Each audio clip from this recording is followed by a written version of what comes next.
জীবনে সফলতার পথ খুঁজে পেতে হলে আমাদেরকে মেন একটাই কাজ করতে হবে, সেটা হচ্ছে পরিশ্রম।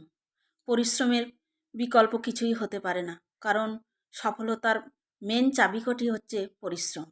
কারণ দেখবেন যখন আমরা বিভিন্ন ক্ষেত্রে, যেমন বৈবাহিক ক্ষেত্রে, যেমন ব্যবসা ক্ষেত্রে, যেমন পড়াশোনা লাইফের ক্ষেত্রে, যখন আমরা কারোর উপরে নির্ভরশীল হয়েছি, কারোর উপরে ভরসা করেছি যে হ্যাঁ, যে ভরসা করলে আমি এই জিনিসটা ঠিক পাবো, কিন্তু না, আমরা সে জায়গায় কিন্তু প্রত্যেকটা ক্ষেত্রেই কিন্তু আমরা ঠকেছি। প্রত্যেকটা ক্ষেত্রেই কিন্তু আমরা এক ধাপ করে পিছিয়ে গেছি।